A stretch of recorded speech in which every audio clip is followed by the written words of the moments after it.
Education में आपका स्वागत है। हम प्रोनाउन का चैप्टर पढ़ रहे हैं और प्रोनाउन के प्रकार देख रहे हैं हम, जहाँ पे हमने प्रोनाउन के 10 प्रकार के चर्चा की है और प्रोनाउन के इन 10 प्रकार के बारे में हम डिटेल में चर्चा कर चुके हैं। और हम जो है हमारा जो इसमें से एक प्रोनाउन हमारा जो बहुत ही इम्पॉर्टेंट है, रिलेटिव प्रोनाउन, क्योंकि ये कंजंक्शन का भी कार्य करता है। तो रिलेटिव प्रोनाउन हमारा कंजंक्शन का भी कार्य करता है और ये हमारे एक क्लास से दूसरी क्लास को जोड़ने का कार्य करता है। इसलिए ये प्रोनाउन हमारे लिए बहुत ही इम्पॉर्टेंट हो जाता है। हम इसके माध्यम से क्लास को पहचानना भी सीख रहे हैं कि एक सेंटेंस में कितने क्लासेज हैं, ये हम यहाँ पे देख रहे हैं। क्योंकि हम जानते हैं कि हमारा एक सेंटेंस जो होता है वो एक से अधिक क्लास का भी हो सकता है, यानी कि हमारा एक सेंटेंस एक ही क्लास का हो सकता है या एक से अधिक क्लास का भी हो सकता है। एक सेंटेंस अगर एक से अधिक क्लास का है तो उसे कंजंक्शन के माध्यम से जोड़ दिया जाता है एक क्लास को दूसरे क्लास से, और वो कंजंक्शन जो है हमारा वो एक रिलेटिव प्रोनाउन भी हो सकता है। इसलिए हम रिलेटिव प्रोनाउन को बहुत ही डिटेल में समझ रहे हैं। अगर हम चलिए रिलेटिव प्रोनाउन के इसकी जब हमने चर्चा की थी तो हम जल्दी में देख लेंगे कि हमने अभी तक किस किस रूल की चर्चा कर ली है और किन किन बातों का हमें ध्यान रखना चाहिए रिलेटिव प्रोनाउन के संबंध में। और हमने इसमें से कुछ रूल्स की चर्चा पहले नहीं की है, उनको भी हम देखेंगे। जिनकी चर्चा हम कर चुके हैं उनको हम बहुत ही तेज़ी में देखते हुए निकलेंगे, क्योंकि उनकी चर्चा हमने अपने जो इसके पहले रिलेटिव प्रोनाउन पे 3 से 4 वीडियो हमने डाले हैं, उनमें हमने डिटेल में चर्चा की है।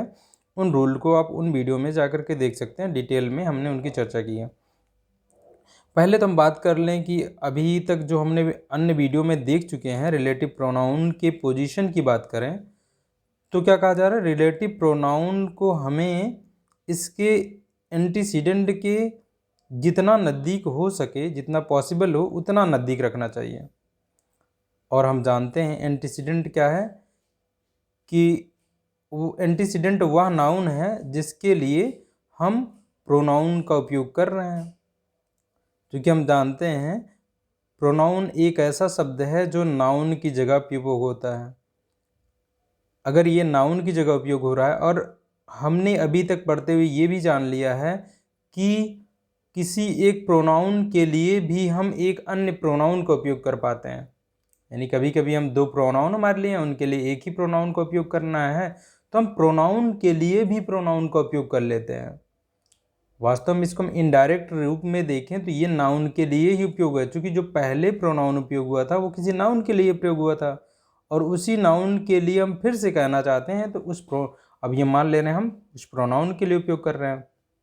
जनरली हम ये समझ रहे हैं कि प्रोनाउन क्या, हमारा एक नाउन की जगह पे जो शब्द आता है वो प्रोनाउन होता है।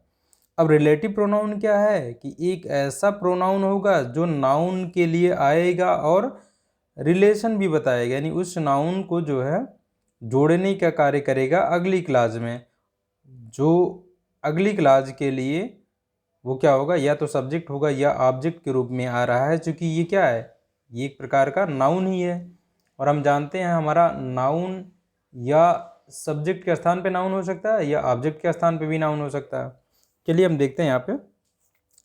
तो कुल मिलाकर निष्कर्ष ये निकला, इन सब की हम डिटेल में चर्चा कर चुके हैं, एक एक चीज़ों को दिखा चुके हैं आप, और हमारे जो पहले वीडियो पढ़े उनमें आप देखेंगे। हो सकता है आपको इनमें से कुछ चीज़ें हम इतना एक्सप्लेन ना करें, क्योंकि हम इन चीज़ों को पहले ही एक्सप्लेन कर चुके हैं। आपको डिटेल में समझना है तो आप पहले की वीडियो देख सकते हैं।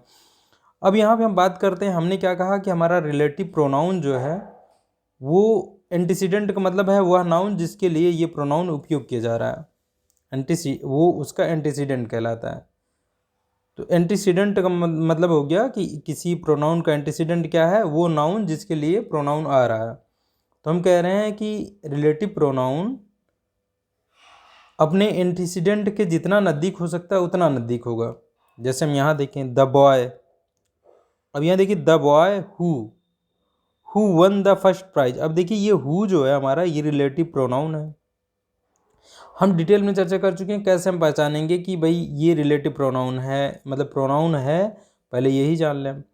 क्योंकि हमने कहा कि देखिए यहाँ पे हमने एक नाउन की बात की, द बॉय, उसके बाद एक क्या आ गया हमारा, एक कंजंक्शन आ गया, और ये कंजंक्शन के माध्यम से एक नई क्लास को अब जोड़ा जाएगा। पहले तो हम देखें नई क्लास हमारी स्टार्ट हो गई इस कंजंक्शन से, और देखेंगे इसके बाद एक वर्ब है, यानी ये उस क्लास में क्या बन रहा है, सब्जेक्ट बन रहा है। जो हमारा ये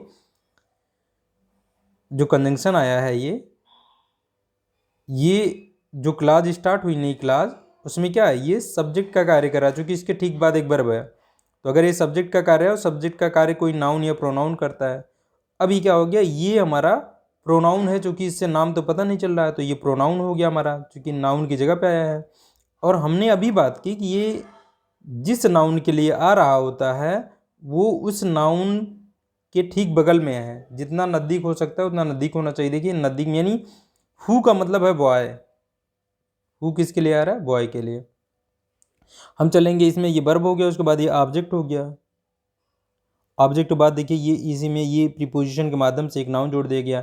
अब जैसे हमारे जो पहला जो सब्जेक्ट चला था हमारा, जो जिसकी बात हो रही थी, जो हमारा सब्जेक्ट था, इसके बाद इसकी वर्ब हम देखेंगे, ये क्लास पूरे तरीके से ख़त्म हो जाएगा, तब इसकी वर्ब जहाँ होगी वहाँ पे ये इसकी वर्ब है, पहले वाला जो हमारा सब्जेक्ट है। तो यानी इसमें दो, हम कहें इसमें दो सेंटेंस को हमने डिटेल में समझा, इसमें दो सेंटेंस को जोड़ा गया है। अगर हम बात करें तो एक सेंटेंस हमारा है, the boy is the son of my friend mister Joshi, यानी वह लड़का, यहाँ देखिए इज द सन, यानी मेरे फ्रेंड मिस्टर जोशी का लड़का है। एक सेंटेंस ये था।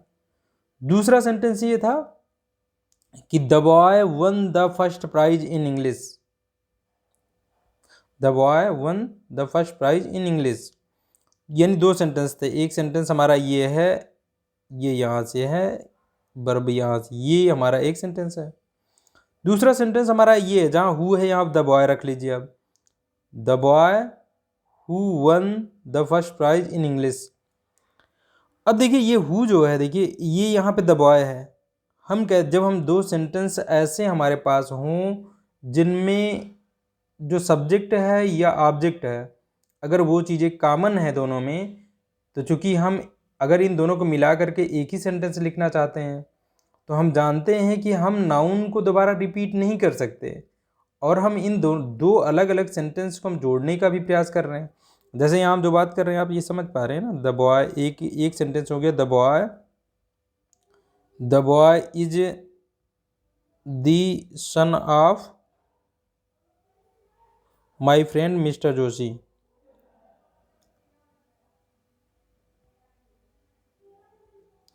एक सेंटेंस तो ये है हमारा। दूसरा सेंटेंस हमारा क्या है, दूसरा सेंटेंस यहीं पे है, द बॉय, देखिए द बॉय हु, यानी the boy won the first prize.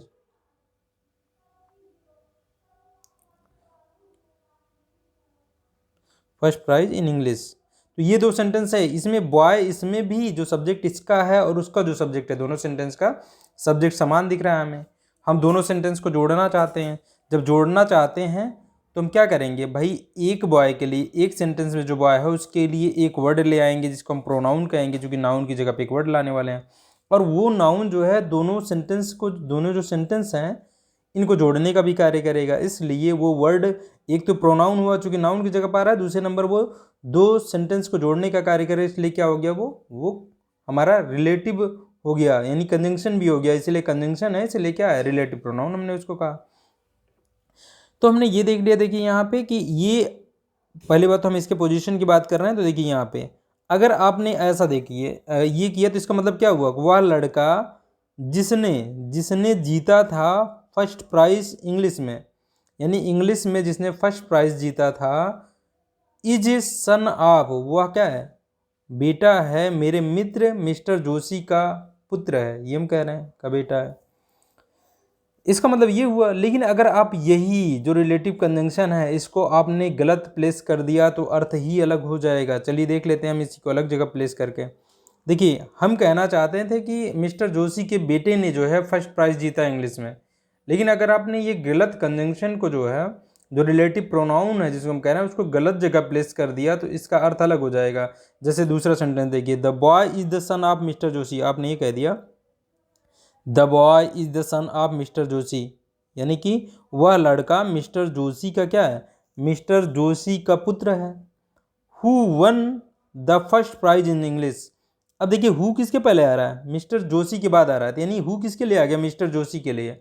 अब जो फर्स्ट प्राइज इंग्लिश में जीता है वो कौन जीत रहा है, मिस्टर जोशी जीत रहे हैं, ना कि उनका लड़का जीत रहा है। तो आपने देखिए कि जो ये रिलेटिव प्रोनाउन को आप क्या अर्थ देना चाहते हैं, किस नाउन के लिए प्रयोग करना चाहते हैं, किस किस नाउन के लिए प्रयोग करना चाहते हैं, उसके ज़्यादा नज़दीक से नज़दीक होना चाहिए। यही बात यहाँ कही जा रही है। अगर आपने इसको रिलेटिव प्रोनाउन को जिस नाउन के नज़दीक रख दिया वो उस नाउन के लिए कार्य करने लगेगा और उसका अर्थ ही अलग हो जाएगा। हम कहना चाहते थे कि मिस्टर जोशी के पुत्र ने जो है, उसके बेटे ने जीता हुआ है फर्स्ट प्राइज़ इंग्लिश में, लेकिन अब क्या कह रहे हैं, अब कह रहे हैं कि वह लड़का मिस्टर जोशी का पुत्र है और जिसने जिसने मतलब मिस्टर जोशी ने, मिस्टर जोशी की नदी के मिस्टर जोशी ने क्या है, फर्स्ट प्राइज़ इंग्लिश में जीता है। अब मिस्टर जोशी को हम बता रहे हैं कि इंग्लिश में फर्स्ट प्राइज़ जीता है, जबकि हम कहना चाहते थे कि उनके पुत्र ने जीता है। तो आप देखेंगे कि रिलेटिव प्रोनाउन अपने एंटीसीडेंट के जितना, जिस एंटीसीडेंट के लिए हम इसे प्रयोग कर रहे हैं उसके नज़दीक से नज़दीक होना चाहिए। अगला देख लेते हैं हम, आई विद माई फैमिली, मतलब मैं मेरी फैमिली के साथ, रिसाइड, रिसाइड मतलब होता है निवास करना, रिसाइड रेजिडेंट आप पढ़ते हैं ना, रिसाइड हो गया मतलब मैं अपनी फैमिली के साथ रहता हूँ। कहाँ पे, इन अ विलेज, एक विलेज में, नियर पुणे, पुणे के नज़दीक जो विलेज है उसमें रहता हूँ। विच कंसिस्ट ऑफ, अब देखिए ये किसके लिए, विच किसके लिए आने लगा, इस नाउन के लिए आने लगा, यानी पुणे जो है कंसिस्ट ऑफ माई वाइफ, यानी पुणे बना हुआ है मिलकर बना, कंसिस्ट ऑफ, कंसिस्ट मतलब होता है मिलकर बना होना, पुणे के लिए, यानी जो जो मिलकर बना है किससे, मेरी वाइफ से और 3 चिल्ड्रन से। क्या पुणे जो है वो आई के हिसाब से मेरी वाइफ और जो 3 बच्चे हैं उनसे मिलकर बना हो सकता है। देखिए यहाँ पे अर्थ का अनर्थ हो गया कि भाई पुणे एक सिटी है, ना कि उसका जो है वो जो है उसका निर्माण या उस वो किससे बना हुआ है, उसकी वाइफ और 3 बच्चों से मिलकर बना हुआ है। तो हमने इसे हमारा कहाँ होना चाहिए, तो आप देखेंगे इसे जिसके लिए हम प्रयोग करना चाहते हैं उस एंटीसीडेंट यानी उस नाउन के नज़दीक में ये हमारा रिलेटिव प्रोनाउन होना चाहिए। रिलेटिव प्रोनाउन हमारा ये है, चूँकि बाद ये वर्ब है उसके बाद, तो ये देखिए रिलेटिव प्रोनाउन कहाँ होना चाहिए, हम किसके लिए कहना चाहते हैं, ये फैमिली की बात कहना चाहते हैं। भाई फैमिली, उसकी जो फैमिली है वो किस, उसकी फैमिली में उसकी पत्नी होगी और उसके 3 बच्चे होंगे, तो फैमिली भी हमारा एक नाउन है ना, तो हमारा ये कहाँ होना चाहिए, यहाँ होना चाहिए, यानी आई विद माई फैमिली, उसके बाद यहाँ रखना पड़ेगा which consist of my wife and 3 children, उसके बाद रखेंगे reside in a village near Pune, ये हम रखेंगे, तब हमारा अर्थ स्पष्ट हो जाएगा कि मैं अपनी फैमिली के साथ जो मिलकर बनती है किससे, मेरी पत्नी और 3 बच्चे से, अब हो गया ये रहता हूँ पुणे के नज़दीक एक विलेज में, तो ये हो जाएगा हमारा। तो इस तरीके से आप देखेंगे कि भाई हमें कहाँ रखना है, क्योंकि भाई आप ये नहीं देखेंगे कि ये वाली क्लास कंप्लीट हो जाए तब हम इसे रिलेटिव प्रोनाउन को रखें। रिलेटिव प्रोनाउन वहीं रहेगा जिस नाउन के लिए ये आ रहा है उसके नज़दीक में आप रखेंगे, तभी इसका सही अर्थ निकलेगा। आपने किसी अन्य नाउन की अगर इसे नज़दीक रख दिया तो वो उस नाउन के लिए प्रयोग होने लगेगा जो कि गलत अर्थ देगा। तो आप ये ध्यान से यहाँ पे इनका प्रयोग करना होता है। अब हम देखते हैं कि हमने अभी देखा इन सभी सेंटेंस में देखा कि हमारा रिलेटिव प्रोनाउन, देखिए ये रिलेटिव प्रोनाउन है, इसके ठीक पहले ये क्या है, इसका एंटीसीडेंट यानी इसका नाउन है जिसके लिए प्रयोग हो रहा है। हु का मतलब है बॉय। अब देखिए यहाँ ऐसे हमने कहा कि इसमें देखिए, इसमें अगर हम बात करें तो हु अगर ये प्रयोग हो रहा है तो मिस्टर जोशी के लिए यहाँ प्रयोग हो रहा है, मिस्टर जोशी के लिए प्रयोग हो रहा है, तो इसके ठीक नज़दीक है। देखिए ऐसे हम करें ये फैमिली के लिए प्रयोग होना चाहिए, तो कहाँ होना चाहिए, विच, इसके नज़दीक में। तो हमने अभी 3 सेंटेंस में ऐसा देखा कि जो रिलेटिव प्रोनाउन आ रहा है वो जिस नाउन के लिए आ रहा है उस नाउन के ठीक बाद उसका प्रयोग होता है, लेकिन हम एक से ऐसा सेंटेंस भी देख लेते हैं। अब देखिए एक सेंटेंस ये हमारा, these mangoes are not such as, यानी ये जो मैंगोज हैं ये आर नॉट सच एज मतलब सच, यानी वे इस प्रकार नहीं हैं या वे ऐसे नहीं हैं। कह ले सच का मतलब ऐसा या इस प्रकार हम समझते हैं, सच मतलब ऐसा, यानी वे ऐसे नहीं हैं जैसा, जैसा कह लें हम या जिसे कह लें, जिसे आई बाट स्टरडे, या जो मैंने कल खरीदे थे। तो जो ये किसके लिए आ रहा है, देखिए जो ये आ रहा है इस मैंगोज के लिए, ना कि अब देखिए, जबकि अब हमने 3 सेंटेंस में क्या देखा, ये हमारा क्या है, ये इस क्लाज में चला जा रहा है। इस क्लाज के लिए ये क्या है, ये रिलेटिव प्रोनाउन है, रिलेटिव प्रोनाउन है। और चूंकि इस क्लाज में हमारा आई सब्जेक्ट है उसमें, तो ये ऑब्जेक्ट की तरह कार्य कर रहा है। मैंने खरीदा था जिन्हें, जिनको, यानी जिनको क्या, जिसे कह लें या जिनको कह लें, जिन्हें कह लें, ये क्या है मैंगोज, किसके लिए आ रहा है, मैंगोज के लिए। अब आप देखेंगे हमने यहाँ बात की, ध्यान से देखिए, यहाँ पर रिलेटिव प्रोनाउन जो है उस नाउन, जिस नाउन के लिए प्रयोग हो रहा है वो नाउन उसके ठीक पहले है। लेकिन यहाँ पे ये रिलेटिव प्रोनाउन हमारा है, लेकिन इसका नाउन कहाँ है, यहाँ है, देखिए यहाँ पे। और अगर आप ये ध्यान देंगे कि इसके पहले कोई नाउन भी ऐसा प्रयोग नहीं हो रहा है, ठीक है, यहाँ पे कोई ऐसा नाउन भी प्रयोग नहीं हो रहा है, तो सच यहाँ पे नाउन का कार्य नहीं कर रहा है। देखिए यहाँ पे आर नॉट सच, सच मतलब ऐसा, यानी ऐसा मतलब ये देखिए इसके बराबर, यानी ये, यानी वे मैंगोज आर नॉट सच, यानी वे मैंगोज ऐसे नहीं थे, ठीक है ना, आर नहीं, ऐसे नहीं हैं जो मैंने कल खरीदे थे।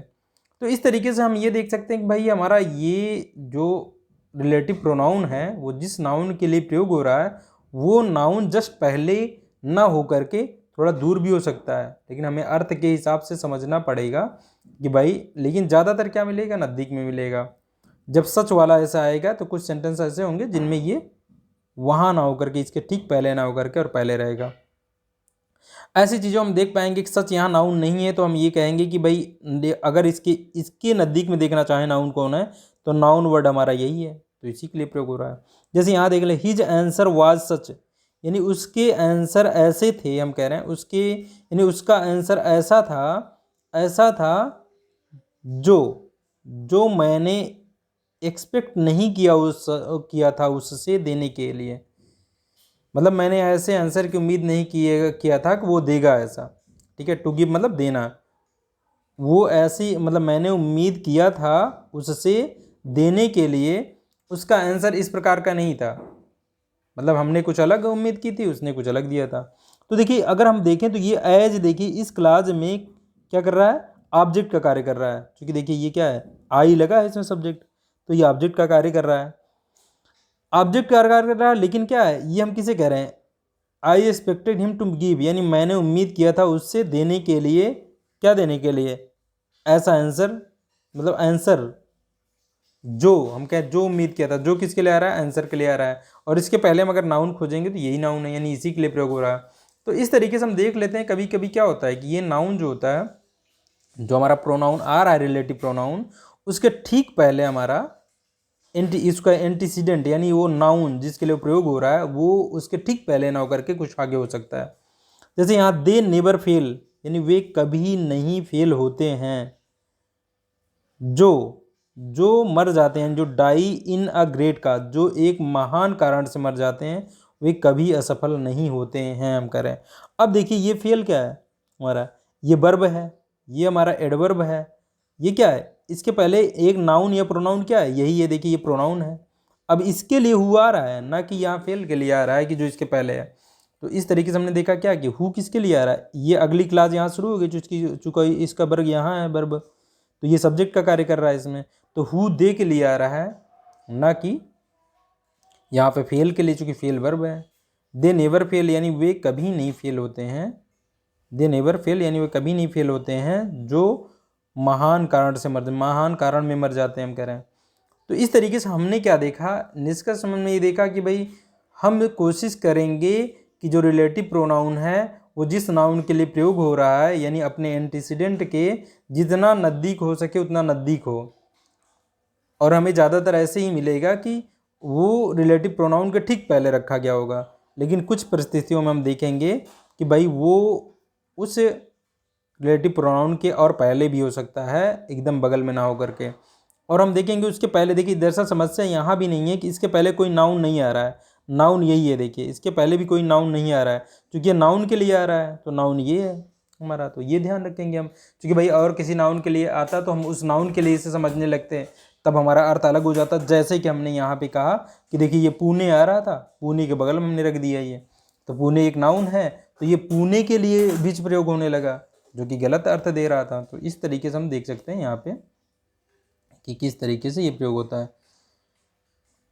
आगे हम देखते हैं, आगे हमने बात कर रखा है भाई कि जो हु है, हु वो किसी प्राणीवाचक संज्ञा के लिए प्रयोग होता है। प्राणीवाचक मतलब किसी पर्सन्स के लिए प्रयोग होता है, यानी पर्सन के लिए, लिविंग, ज़्यादातर ये लिविंग पर्सन के लिए प्रयोग होता है। तो ये क्या है, देखिए हु सब्जेक्टिव केस होता है और हुम जो है उसी का ऑब्जेक्टिव केस है। अगर हमें ऑब्जेक्ट की जगह पे स्थित नाउन को रिप्लेस करना है जो कि लिविंग पर्सन है, तो हम उसे क्या करेंगे, तब हुम रखेंगे। अगर सब्जेक्ट की जगह पे स्थित नाउन को रिप्लेस करना है तो हु रखेंगे।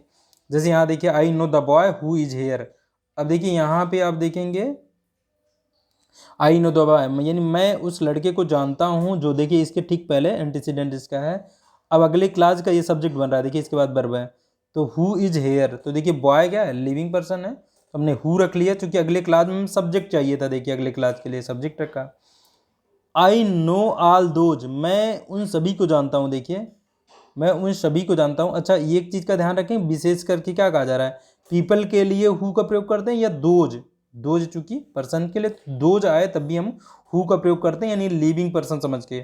मैं उन सभी को जानता हूँ, यानी मैं उन सभी को जानता हूँ जो, देखिए हमने ये रखा जो, और इसमें भी ये सब्जेक्ट का ही कार्य कर रहा है, इसलिए हु रखा गया, ना कि हुम। अगला देखते हैं, the pen who is here is mine. अब देखिए पेन है यहाँ पे, ये नॉन लिविंग ऑब्जेक्ट है, नॉन लिविंग ऑब्जेक्ट है, यानी ये लिविंग नहीं है, तो हम हु नहीं रख सकते यहाँ पे। तो क्या रख लें, या तो हम दैट रख लें या विच रख लें। ज़्यादातर हम क्या रखेंगे, विच रखेंगे, विच रखेंगे। और विच हमारा सब्जेक्टिव और ऑब्जेक्टिव दोनों केस है, दैट भी सब्जेक्टिव ऑब्जेक्टिव दोनों जगह आ जाता है। तो हम रखेंगे the pen that is here is mine. अब देखिए इस पेन के लिए आया हुआ है, ये इसका एंटीसीडेंट पेन है, यानी कि वह पेन जो यहाँ है। अब देखिए इस क्लास के लिए ये सब्जेक्ट है, तो हम यहाँ पे क्या लगाएंगे, विच लगाएंगे। विच और दैट चाहे जो लगा लीजिए, तो सब्जेक्टिव ऑब्जेक्टिव दोनों के लिए सेम होता है। अगले हम देख लेंगे द पेन हुम आई बाट। अब देखिए इसमें हमें क्या चाहिए, यहाँ ऑब्जेक्टिव केस चाहिए, अब पेन के लिए ये चाहिए, तो हमने कहा विच लगाइए या दैट लगाइए, दोनों सब्जेक्टिव ऑब्जेक्टिव में एक ही रूप में रहता है। तो यहाँ पे भी पेन के लिए लगाना, तो क्या लगाए, विच। द पेन विच आई बाट इज चीप, यानी हम वह पेन जो मैंने खरीदा था वो क्या है, वो चीप है। अगला हम देखें this is the boy, this is the boy, यानी मतलब ये क्या है, दिस इज द बॉय, यानी यह वह लड़का है, दैट केम हेयर स्टरडे, जो यहाँ आया था, जो यहाँ कल आया था, हम देख रहे हैं यहाँ पे। तो अब देखिए यहाँ पे दैट का भी प्रयोग हो सकता है, क्योंकि हम जानते हैं लिविंग ऑब्जेक्ट के बाद क्या है भाई, लिविंग ऑब्जेक्ट के लिए भी दैट प्रयोग होता है, और जो है नॉन लिविंग के लिए भी दैट प्रयोग होता है। अगर बॉय के लिए हम लगाना चाहें तो भाई हु भी लगा सकते हैं, तो हु भी लगा सकते हैं और दैट भी लगा सकते हैं। तो दैट यहाँ लगा है, देखिए दैट इसमें सब्जेक्ट का कार्य कर रहा है, तो हम देखेंगे यहाँ पे इसका मतलब क्या है, ये सही है। लेकिन हमने कहा कि हम प्रीफर करेंगे लिविंग ऑब्जेक्ट, अगर लिविंग पर्सन है कोई तो हम हु लगाएं, तो यहाँ हु लगा सकते हैं हम, this is the boy who came here yesterday. अगला है the pen that is here, अब दैट लगाए, ठीक है। यहाँ पे आप ये भी सही मान सकते हैं, क्योंकि लिविंग पर्सन के लिए भी दैट लगता है, तो यहाँ पे the pen that is here is good. अब ये भी देखिए यहाँ पे दैट लगा हुआ है, तो दैट हमने कहा नॉन लिविंग ऑब्जेक्ट के लिए जो है दैट लगता है, तो यहाँ पे एकदम सही है। और यहाँ देखिए सब्जेक्ट का कार्य कर रहा है इस क्लास में। तो आगे चलते हैं हम, अब हुज का हमने हुज चेक, हुज क्या है, वो पोजेसिव नाउन को रिप्लेस करने के लिए जो प्रोनाउन हम लगाते हैं वो हमारा हुज। आप इसे एडजेक्टिव भी कह सकते हैं, क्योंकि हम पोजेसिव केस का जो हमारा प्रोनाउन होता है उसे हम पोजेसिव एडजेक्टिव भी कहते हैं। जैसे हमने बार बार बात की कि भाई अगर हम कहें मोहन्स बुक, मोहन्स बुक, हमने जब नाउन पढ़ा था, नाउन हमने देखा था ये क्या है, ये भी एक नाउन है, लेकिन ये नाउन का पोजेसिव केस है। ये नाउन इस नाउन पे अधिकार बता रहा है, पोजीशन बता रहा है अपना। तो अगर नाउन का नाउन पे अधिकार बताया जाए तो इस तरीके से हम दिखाते हैं, अगर ये लिविंग पर्सन है तो ऐसे दिखाते हैं। लेकिन अगर मैं इस नाउन, अभी ये वाला जो नाउन है पॉजिटिव केस में, इसे रिप्लेस करना चाहता हूँ, तो अब ये थर्ड पर्सन का तो हम हिज लगा लेंगे, हिज बुक। अब देखिए हमने क्या कहा, नाउन को रिप्लेस करके हम जो वर्ड लाते हैं उसे हम प्रोनाउन कहते हैं, लेकिन यहाँ पे तो हम इसे प्रोनाउन न कह करके इसे हम पॉजेसिव एडजेक्टिव कह देते हैं। यानी एक प्रकार से ये पॉजेसिव प्रोनाउन ही है हमारा, लेकिन पॉजेसिव प्रोनाउन न कह करके हम प्रोनोमियल एडजेक्टिव कहते हैं, प्रोनाउन से बना हुआ एडजेक्टिव है। तो इस तरीके से हम देखेंगे यहाँ पे कि भाई अगर हमें रिलेटिव, इसी तरीके से रिलेटिव प्रोनाउन लगाना है, रिलेटिव जो प्रोनाउन लगाना है पॉजेसिव केस वाला लगाना है, तो हम क्या रखेंगे, हुज रखेंगे। यानी हु का सब्जेक्ट, हु सब्जेक्टिव केस की जगह पे है, हुम ऑब्जेक्टिव जगह केस पे है, और हुज जो है वो पॉजेसिव जगह पे है। पॉजेसिव केस पे जो नाउन है उससे, जैसे हम कहना चाहते हैं किसकी किताब, मोहन की किताब थी, तो हम कहना चाहते हैं किसकी किताब, तो हुज बुक हो जाएगी। तो आप ये समझ लीजिए ये पॉजेसिव एडजेक्टिव है, ये पॉजेसिव एडजेक्टिव है, लेकिन ये प्रोनाउन की तरह ही, चूंकि नाउन को रिप्लेस करके हम उसी की जगह अप्लाई रहे हैं, तो आप इसे पॉजेसिव प्रोनाउन भी कह सकते हैं। तो इस तरीके से हम प्रयोग कर रहे हैं। अब कह रहे हैं ये क्या आता है, ये हु के लिए आता है, लेकिन ये जरूरी नहीं है हु के लिए आता है। ये हमारा जो हमने कहा था कि भाई चूंकि लिविंग ऑब्जेक्ट के लिए जो हमारा रिलेटिव प्रोनाउन है वो है हु सब्जेक्टिव केस, हुम है ऑब्जेक्टिव केस, और हुज है पॉजेसिव केस। लेकिन नॉन लिविंग ऑब्जेक्ट के लिए हमने कहा था विच लगाएंगे या वाट लगाएंगे। विच होगा, ये सब्जेक्टिव ऑब्जेक्टिव दोनों हो सकता है, और वाट होगा, ये भी सब्जेक्ट और ऑब्जेक्ट दोनों की जगह हो सकता है। अब हम कह रहे हैं कि भाई पॉजेसिव केस यहाँ नहीं है। पॉजेसिव केस हमने बताया था एक कि हम ऑफ विच लगा करके बनाते हैं, ये पॉजेसिव केस है इसका, ये समझ लीजिए आप नॉन लिविंग ऑब्जेक्ट के लिए। लेकिन नॉन लिविंग ऑब्जेक्ट को भी हुज के माध्यम से ही हम दर्शा लेते हैं। ज़्यादातर क्या होता है, हुज का प्रयोग सामान्य हो चला है कि भाई हुज का प्रयोग से ही हम नॉन लिविंग ऑब्जेक्ट को भी दर्शा लेते हैं। जैसे यहाँ हम देखते हैं क्या, जैसे अ गर्ल हुज हेयर, देखिए इसके बाद एक नाउन होना चाहिए क्योंकि ये पॉजेसिव एडजेक्टिव की तरह प्रयोग होगा। अ गर्ल हुज हेयर, एक लड़की जिसके, देखिए जिसके बाल, नाउन है तो हमने लगा लिया, जिसके बाल क्या हैं, शॉर्ट, जिसके बाल शॉर्ट हैं, लुक्स, अब इसका देखो वर्ब यहाँ है, लुक्स लाइक अ बॉय, दिखती है कैसे, एक लड़के की तरह दिखती है। अब यहाँ पे लिविंग ऑब्जेक्ट था, हुज लगाया है, ठीक है एकदम सही लग रहा है हमें। अकाउ हुज, यहाँ भी आप लिविंग समझ सकते हैं, लिविंग है अकाउ, अकाउ हुज कलर, यानी यहाँ पे सजीव है हम कह लें, तो क्या है हुज कलर, देखिए यहाँ नाउन में पड़ा हुआ है, तो हुज कलर इज ब्लैक, जिसका कलर जो है काला है, वो लुक्स लवली, वो सुंदर दिखती है। तो ये हम देखेंगे द सन, अब सन देखिए आप लिविंग ऑब्जेक्ट नहीं है, फिर भी हम हुज लगा ले रहे हैं। तो यही हम कह रहे हैं यहाँ पे कि कभी कभी क्या होता है, जो नॉन लिविंग ऑब्जेक्ट्स हैं उनके लिए भी हम हुज का प्रयोग कर लेते हैं। देखिए हुज रेज, नाउन इसके बाद है, whose rays give us life, जिसकी किरणें हमें लाइफ देती हैं। The sun is regarded as God, यानी सन को माना जाता है एक गॉड की तरह। ऐसे ये वाला केस देख सकते हैं। अब हमने कहा था नॉन लिविंग ऑब्जेक्ट जो होता है उसका इस तरीके से हम दिखाते हैं। हम कहना चाहते हैं एक घर जिसका डोर, एक घर जिसका डोर मतलब कोई घर जिसका डोर वीक है, वो क्या है, वो अनसेफ है, हम कहना चाहते हैं। तो हमने क्या कहा, भाई एक घर ले रहा हूं जिसका डोर, तो घर का डोर बता रहा हूं, डोर पर अधिकार किसका है, घर का। तो पहले हम वो नाउन रख लेते हैं, जिसका अधिकार जताना है वो नाउन रख लेते हैं। उसके बाद जिस पर अधिकार जताना है, डोर पे अधिकार जताना है, इन दोनों के बीच में ऑफ विच का प्रयोग कर लेते हैं। ये हमारा नॉन लिविंग ऑब्जेक्ट को पोजीशन दर्शाने का ये तरीका है, रिलेटिव प्रोनाउन के माध्यम से हम कह लें, ठीक है। तो हम यहाँ क्या कर रहे हैं, a house of which the door, यानी एक घर जिसका, जिसका डोर जो है वो वीक है, वीक है, इज अनसेफ, यानी वो अनसेफ है। तो ये हमने देख लिया, इस तरीके से हम दर्शाते हैं यहाँ पे। अगला हम देखते हैं, अगला क्या है हमारा भाई, अगला हम यहाँ पे, ये अभी तक हमने नहीं पढ़ा है तो इसको हम थोड़ा डिटेल में देख लेते हैं कि भाई क्या है। प्रीपोजिशन, प्रीपोजिशन के साथ में विच, अभी हमने देखा प्रीपोजिशन के साथ में विच लगा होगा, ठीक है ना। तो उसके बाद इसको हम रिलेटिव एडवर्ब में क्या कहेंगे, रिलेटिव एडवर्ब मानते हैं हम इसको। प्रीपोजिशन के बाद विच जो होगा ये रिलेटिव एडवर्ब है, क्यों।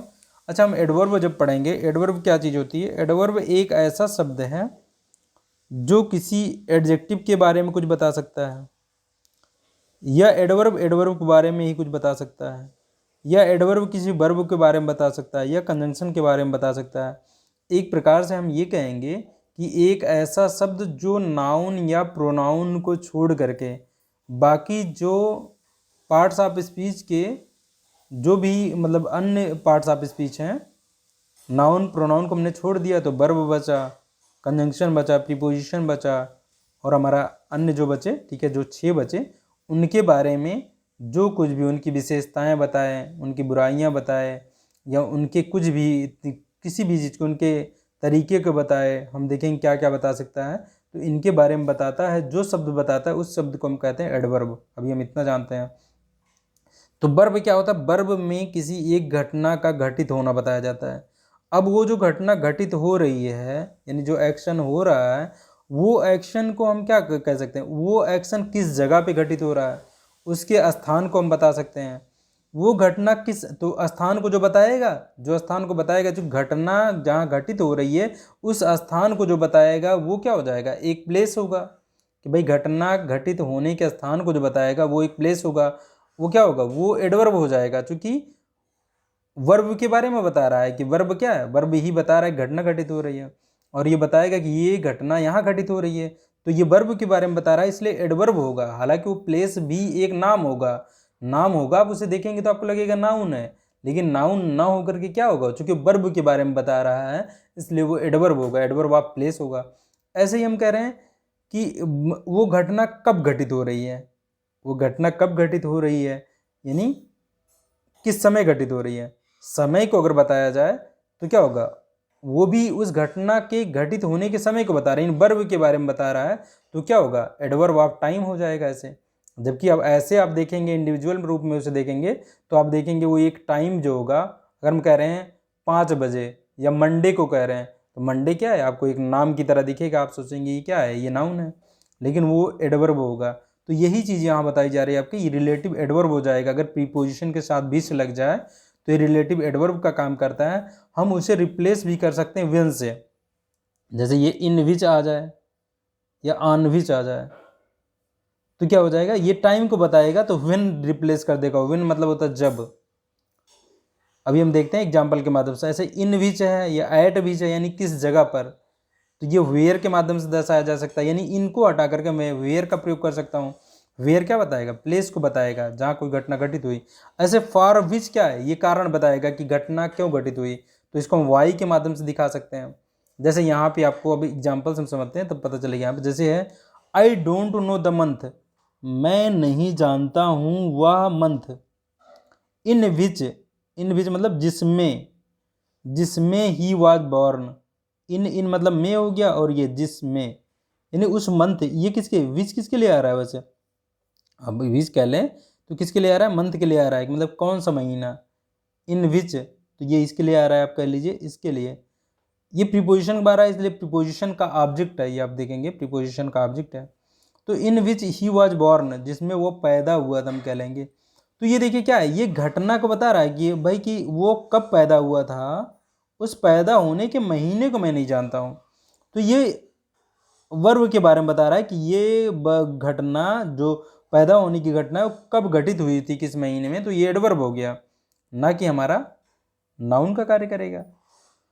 तो हम देखेंगे इन विच को हम हटा करके यहाँ व्हेन का प्रयोग कर सकते हैं। ये चीज़ आपको बताई जा रही है कि यहाँ पे आप व्हेन का प्रयोग कर सकते हैं। तो आप लगा देंगे क्या यहाँ पे, यहाँ आप कर देंगे इन विच को हटा करके व्हेन कर सकते हैं। यानी आई don't know the month in which he was born, जिसमें वो पैदा हुआ था। ऐसे ही हमने कहा I don't see, I haven't seen the house, मैंने वह घर नहीं देखा है, इन विच ही वॉज बॉर्न, जिसमें मतलब जहाँ वो पैदा हुआ है। तो ये किसके लिए आ रहा है? देखिए विच जो आ रहा है हमारा इस घर के लिए, उस स्थान के लिए आ रहा है कि जहाँ पैदा हुआ था, तो ये पैदा होने के प्लेस को बता रहा है। तो अगर इन विच हम देखें, एडवर्ब ऑफ प्लेस हो जाएगा। तो ये क्या हो जाएगा? देखिए यहाँ पे हम लगाएंगे क्या, अब लगा सकते हैं हम वेयर, क्योंकि प्लेस को बता रहा है तो वेयर रिप्लेस कर सकता है। इन विच को हम हटा करके वेयर कर सकते हैं यहाँ पे। ऐसे I don't know the reason, मैं उस कारण को नहीं जानता, फॉर विच, जिसके लिए ही केम हियर, जिसके लिए वो यहाँ आया था। तो अब देखिए ये रीजन, रीजन बता रहा है कि फॉर विच को हम हटा करके वाई कर सकते हैं। वाई, वो यहाँ क्यों आया था, ये चीज़। तो प्रीपोजिशन के साथ में अगर ये प्रयोग हो जाता है तो ये दोनों मिल करके, अगर दोनों की बात करें तो दोनों मिल करके हमारे क्या कार्य करेंगे? एडवर्ब का कार्य करेंगे। हम इनको कह सकते हैं एडवर्ब फ्रेज कह सकते हैं।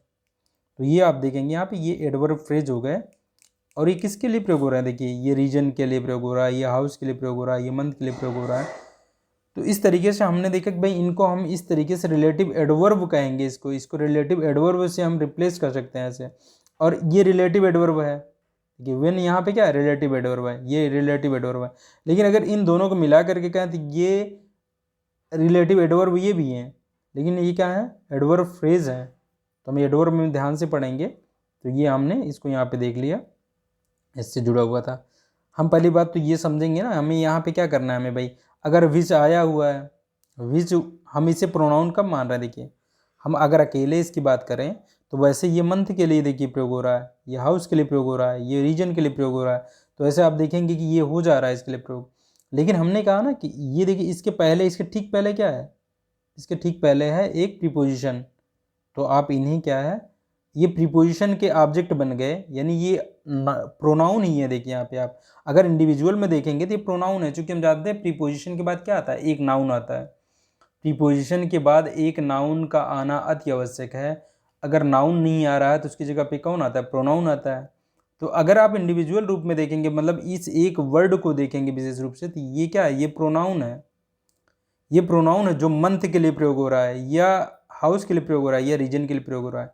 लेकिन अगर इन और विच को साथ में मिला कर देखेंगे तब ये एडवर्ब का कार्य करने लगे। ये उस समय को बताने लगे जब वो पैदा हुआ था। ये क्या है, ये उस स्थान को बताने लगे जब जहाँ वो पैदा हुआ था। ये उस कारण को बताने लगे, वो क्यों आया था वहाँ पे, ये चीज़ को बताने लगे। ठीक है ना। अगर हम प्रीपोजिशन के साथ मिलेंगे, क्योंकि हमने यही बात की है, कोई वर्ड का पार्ट्स ऑफ स्पीच हम कैसे डिसाइड करेंगे, वो सेंटेंस में क्या अर्थ दे रहा है उसी के आधार पर हम उसका पार्ट्स ऑफ स्पीच डिसाइड करेंगे। तो हमने ये देख लिया। यहाँ पे अगर एग्जाम में आए और पूछा जाए यहाँ विच क्या का कौन सा पार्ट्स ऑफ स्पीच, कभी कभी एग्जाम में ऐसे ही आता है कि भाई इस सेंटेंस में जो विच प्रयोग किया गया है वो पार्ट्स ऑफ स्पीच के हिसाब से कौन सा पार्ट्स ऑफ स्पीच है। अगर एक ही वर्ड की बात कर ली जाए यहाँ पे, तो विच क्या है, विच हमारा यहाँ पे प्रोनाउन का ही कार्य कर रहा है, प्रोनाउन ही हो रहा है। इस बात का ध्यान रखेंगे। हम आगे चलते हैं। हम अगला हमारा जो रूल है, अब ऑफ विच वाले को भी हम रिप्लेस कर सकते हैं। ऑफ विच के बाद एक नाउन आए, ठीक है ना, जो हमने देखा अभी अधिकार जताने का कार्य किया था, जब हमने कहा था कि जिसका अधिकार जताना है उसे पहले रख लो, उसके बाद ऑफ विच लगाओ, और उसके बाद जिस पर अधिकार जताना है वो नाउन रख दो। जैसे हम कह रहे हैं कोई घर जिसके डोर जो है वो क्या है, वीक है, जिसके डोर कमज़ोर हैं वो क्या है, वो अनसेफ है। तो हम इस चीज़ को भी रिप्लेस कर सकते हैं, ऑफ विच को रिप्लेस कर सकते हैं, यानी कि ऑफ विच हटा दीजिए, उसी की जगह पे अगर आपको वो चीज़ रखनी है तो विद लगाइए और उसके बाद वो नाउन रख दीजिए। अगर वो नहीं रखना है, आपको हटा देना है वो चीज़, यानी जो जिस पर अधिकार जता रहे हैं वो नहीं रखना है, विदाउट लगा लीजिए। जैसे एग्जाम्पल देखते हैं, हम कहना चाहते हैं कि एक ऐसा घर जिसके दरवाजे जो है कमज़ोर है, तो दरवाजे देखिए घर के साथ हम जोड़ना चाहते हैं तो विद लगाएंगे।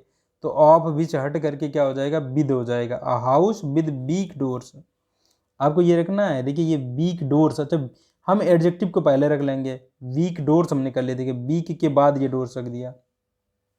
इस बात को आप ध्यान रखेंगे कि आप ये नाउन जो है, जो जिस पे अधिकार जता रहे थे, इसको इस एडजेक्टिव के बाद रख देंगे विद वीक डोर्स। देखिए हाउस हमने रख लिया, ऑफ विच हटाया, और यहाँ पे हमने क्या रखा, विद रखा। विद ये एडजेक्टिव है, एडजेक्टिव को पहले रख लेंगे इस वाले नाउन से जिस पे अधिकार जताया जाता है।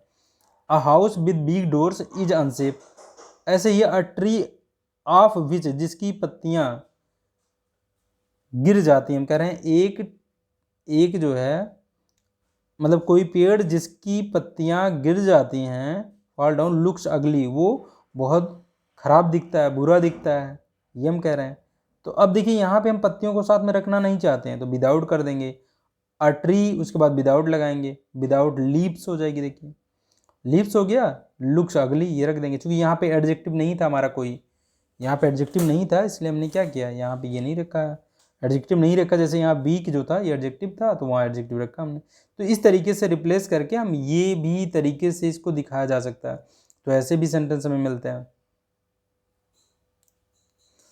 अब हमने ये वाला रूल जो है हम ये पढ़ चुके हैं पहले से, बस हमें यहाँ पे कुछ शब्दावली जाननी है इसके बारे में कि भाई जब हमने कहा था कि अगर पहले अगर हम एक नाउन प्रयोग करें और नाउन के बाद ही एक हम क्लास ला दें, नाउन के ठीक बाद एक क्लास तुरंत ला दें हम, ठीक है ना, तो ये जो क्लास आती है ये क्या करती है, जैसे ये क्लास देखिए यहाँ तक आई, उसके बाद चूंकि वर्ब आ गया तो ये इसका वर्ब है।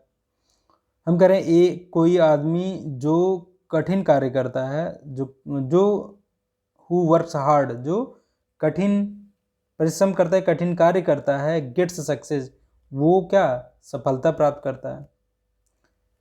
यानी कोई आदमी जो कठिन कार्य करता है वो सफलता प्राप्त करता है, ये हम कह रहे हैं। तो देखिए इस आदमी को हमने क्या किया, इस आदमी के लिए ये क्लास हमने ये क्लास जो है इस आदमी के बारे में ही बता रही है, यानी इस आदमी को ही डिफाइन कर रही है हम कह लें। इसलिए इस क्लास को हम, ये क्लास किसके, पूरी क्लास मिल करके किसके बारे में बता रही है, ये पूरी क्लास मिल करके इस आदमी के बारे में कुछ बता रही है। तो हम जानते हैं कि अगर किसी नाउन के बारे में एक शब्द बताएगा तो वो एक शब्द एडजेक्टिव कहलाएगा, लेकिन अगर एक से अधिक शब्द मिल करके बताते हैं किसी नाउन के बारे में तो ये एडजेक्टिव कहलाएगा। लेकिन अगर एक से अधिक शब्द हैं वो किसी नाउन के बारे में बता रहे हैं और साथ ही साथ वो कंप्लीट रूप में एक क्लाज हैं, जो सभी शब्द मिल करके जो नाउन के बारे में बता रहे हैं वो अपने आप में एक क्लाज है। क्लाज का मतलब उसका खुद का सब्जेक्ट है और खुद का वर्ब है। जैसे देखिए इसका सब्जेक्ट ये है और वर्ब ये है। अगर वो अपने आप में एक क्लाज है तो उसे हम क्या कहेंगे, तब हम उसे एडजेक्टिव क्लाज कहेंगे। इस क्लाज का नाम पड़ गया एडजेक्टिव क्लाज, यानी ये एडजेक्टिव क्लाज है। और ये एडजेक्टिव क्लाज क्या कर रही है, इस नाउन को डिफाइन कर रही है। तो ये रेस्ट्रिक्ट हो गई कि भाई ये बताएगी तो किसके बारे, रेस्ट्रिक्ट मतलब होता है किसी को बाधित कर देना या किसी को मतलब प्रतिबंधित कर देना या सीमित कर देना एक जगह पे। तो ये सीमित हो गई किस तक, इस नाउन तक, यानी इस नाउन के बारे में ही बताएगी। ठीक है, तो ये हो गया a man who works hard get success. तो ये पूरी क्लास जो है इसको हम डिफाइनिंग क्लास कह लें, चूँकि डिफाइन कर रही है इस आदमी को, वह आदमी जो कठिन परिश्रम करता है तो उस आदमी को बता रही है। या इसे हम एडजेक्टिव क्लास भी कहते हैं। और ये जो है देखिए ये हमारी क्लास जो आई है ये रेस्ट्रिक्टिव सेंस में आई है, यानी इसका अर्थ जो है इस नाउन तक रेस्ट्रिक्ट हो गया।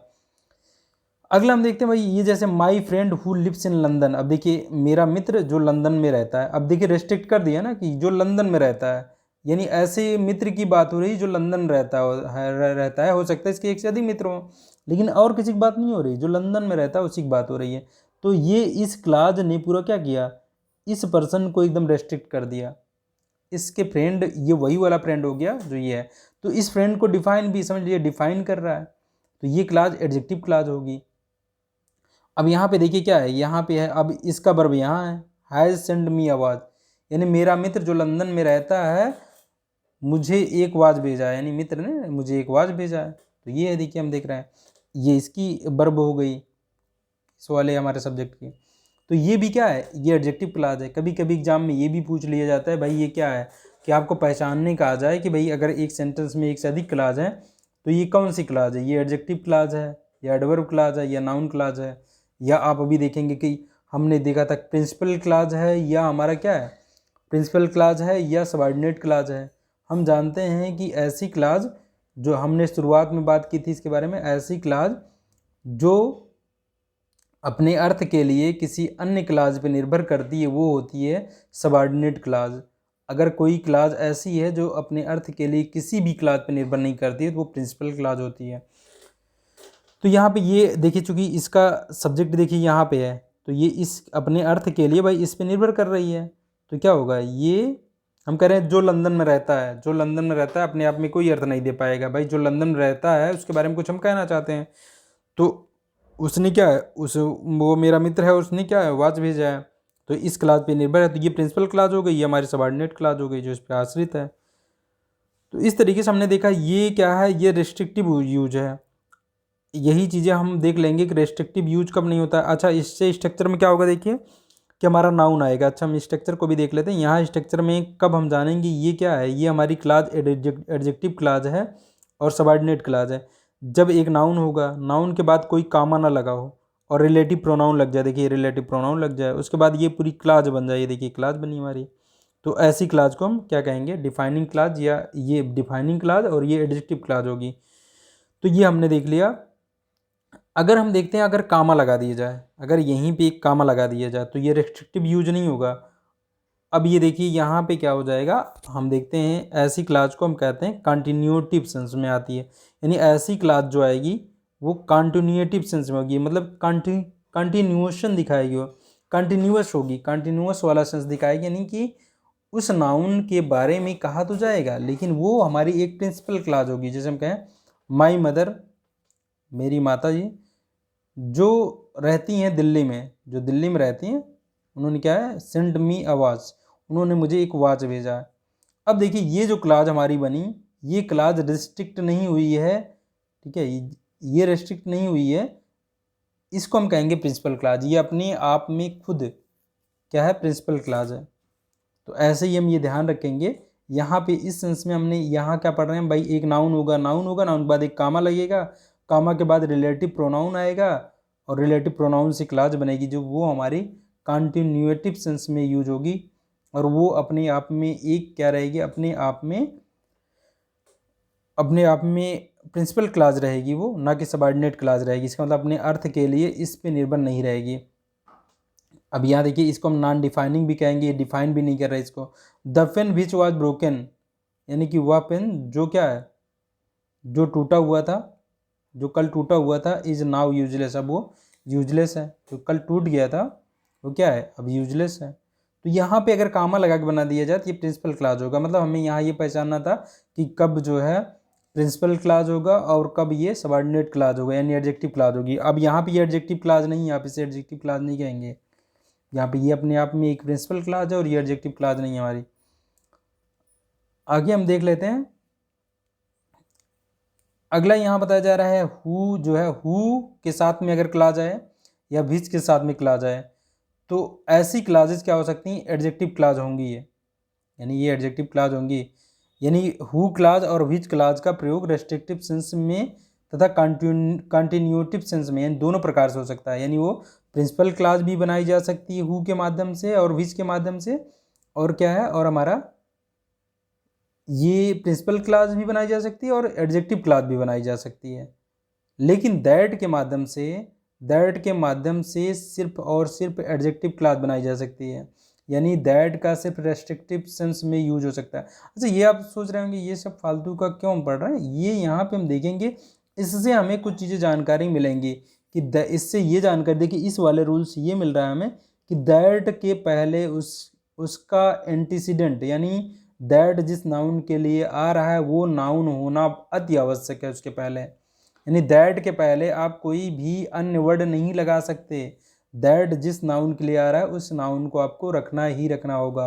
इसलिए हम कह रहे हैं दैट के माध्यम से आप दैट को सिर्फ रेस्ट्रिक्टिव सेंस में यूज कर सकते हैं, यानी दैट के माध्यम से आप एडजेक्टिव क्लॉज ही बना सकते हैं। आप यहाँ पे प्रिंसिपल क्लॉज का निर्माण नहीं कर सकते, यानी इसका कॉन्टिन्यूटिव सेंस में उपयोग नहीं कर सकते। अब यहाँ देखिए ये क्या है कि भाई इसके ठीक पहले ये नाउन है जिसके लिए प्रयोग हो रहा है, यहाँ इसके लिए प्रयोग हो रहा है। अब ये इसके लिए प्रयोग हो रहा है तो ये रेस्ट्रिक्ट हो गया, यानी दैट का प्रयोग आप जहाँ करेंगे कंजंक्शन के रूप में और रिलेटिव प्रोनाउन के रूप में, उसके ठीक पहले उसका प्रोनाउन होना ही चाहिए। The book that is lying here, ये क्लॉज हो गई यहाँ तक, इसका सब्जेक्ट यहाँ है, इसका वर्ब यहाँ है। ऐसे ही ये देखिए इसका दैट के बाद ये देखिए ये हो गया, ये पूरी क्लॉज हो गई हमारी दूसरी क्लॉज। तो इस तरीके से हमने देखा कि भाई दैट का कॉन्टिन्यूटिव सेंस में उपयोग नहीं किया जा सकता, वो सिर्फ रेस्ट्रिक्टिव सेंस में ही उपयोग होगा। और इन चीज़ों से हमारी समझ थोड़ा बेहतर होगी, इसलिए हम इन चीज़ों को जान रहे हैं, जितने भी रूल हैं इन सब को हम जान रहे हैं, ठीक है ना, ताकि हमारी समझ बेहतर हो पाए। हम चूँकि पैसेज तभी पढ़ पाएंगे, अर्थ तभी निकाल पाएंगे जब सभी प्रकार की क्लॉजेज को पहचानना सीख पाएंगे हम। अब यहाँ पे अगला रूल जो हम देख रहे हैं, अगले रूल में क्या है हमारे, अगले रूल में है कि भाई विच जो है वो पूरे क्लॉज के स्थान पे आ सकता है। अच्छा, हम जानते हैं कि भाई हमने अभी तक क्या पढ़ा कि एक नाउन को रिप्लेस करना है, उसकी जगह पे एक नाउन को हटा करके एक वर्ड प्रयोग करना है हमें। तो हमने हु लगा लिया, दैट लगा लिया, वाज लगा लिया, हुम लगा लिया, ऐसे विच लगा लिया और एज लगा लिया, और हमने क्या लगा लिया था, दैट लगा लिया, ये सब हमने लगा लिया। और वो रिलेटिव प्रोनाउन साथ में रिलेट भी कर रहा है, रिलेटिव प्रोनाउन होता है, यानी प्रोनाउन हो रहा था। अब हम यहाँ क्या कर रहे हैं, देखिए कामा लग जा रहा है, इसके बाद कामा लग जा रहा है, और ये बताया जा रहा है विच के माध्यम से आप जो है पूरी की पूरी क्लॉज को बता सकते हैं। आप देखिए अब यहाँ देख रहे हैं हम, he killed all the soldiers, यानी उसने सभी सोल्जर्स को मार दिया था, और कामा लगाया उसके बाद लगाया which was a cruel act, जो कि एक क्रूअल एक्ट था। अब देखिए ये विच जो है सोल्जर के लिए नहीं आ रहा है, भाई सोल्जर एक निर्दयी कार्य नहीं था, ठीक है ना, यहाँ हम ये पूरी बात के लिए प्रयोग करना चाहते हैं भाई उसने जो सोल्जर्स को मार दिया था, यानी उसने सभी सोल्जर्स को मारा था, ये पूरी बात जो है ये क्या है, एक बहुत निर्दयी कार्य है, ये एक क्रूअल एक्ट है। तो विच किसके लिए प्रयोग हो रहा है, विच ये पूरी बात के लिए प्रयोग हो रहा है, एक बात के लिए, तो पूरे क्लास के लिए प्रयोग हो रहा है। तो विच का प्रयोग हम पूरे क्लास के लिए प्रयोग कर सकते हैं। अच्छा, ऐसा हम विच की जगह पे दैट का प्रयोग नहीं कर सकते, ना ही हम हु का प्रयोग कर सकते हैं। तो यहाँ पे क्या प्रयोग करेंगे हम, विच का, यानी विच के माध्यम से हम पूरी की पूरी क्लास के लिए विच को ला सकते हैं। देखिए विच इस क्लास में क्या है, सब्जेक्ट है, यानी ये पूरे के पूरे हमने क्लास को रिप्लेस कर दिया। तो क्लास को रिप्लेस करके उसकी जगह पर विच प्रयोग हो सकता है सब्जेक्ट के रूप में अगली क्लास के लिए। इस बात का ध्यान रखेंगे। ऐसी ये अपने आप में क्या है, प्रिंसिपल क्लास है, ये बात का ध्यान रखेंगे। और ये कामा से अलग हुआ रहेगा, इसकी जगह आप दैट या हु का प्रयोग नहीं कर सकते। He says that he is poor, यानी वह कहता है कि वह गरीब है। अगला है, वह कहता है कि वह गरीब है, विच इज नॉट ट्रू। अब ये पूरी बात के लिए हम कहना चाहते हैं कि वो कहता है कि वो गरीब है, ये जो चीज़ कहता है वो सही नहीं है, हम कहते हैं। तो विच इज, यानी पूरी बात जो ये कह रहा है पूरी बात के लिए आ रहा है विच इज नॉट ट्रू। तो विच पूरे क्लास के स्थान पे आ सकता है और उस पूरे क्लास के लिए ये क्या है, सब्जेक्ट बन जाता है। हमने ये देख लिया, बहुत ही इंपॉर्टेंट चीज़ है, चूँकि ये एग्जाम में अगर किसी पैसेज में आती है तो हम इस तरीके से इसका अर्थ निकाल सकते हैं। अब हम अगले पार्ट में पढ़ेंगे जीरो रिलेटिव। जीरो रिलेटिव जो है, या हम कहें ओमिशन ऑफ, ओमिशन मतलब होता है मिटाना किसी चीज़ को, यानी हटाना या मिटाना कर लें आप। तो क्या हम पढ़ेंगे, जो कभी कभी क्या होता है, हमारे जो रिलेटिव प्रोनाउन हैं इनका उपयोग ना करके इनको छोड़ दिया जाता है। ठीक है, ये हम अपने अगले पार्ट में पढ़ेंगे। हमारी वीडियो बहुत लंबी हो गई है, तो हम इसको अगले पार्ट में पढ़ते हैं। आज यहीं तक रखते हैं।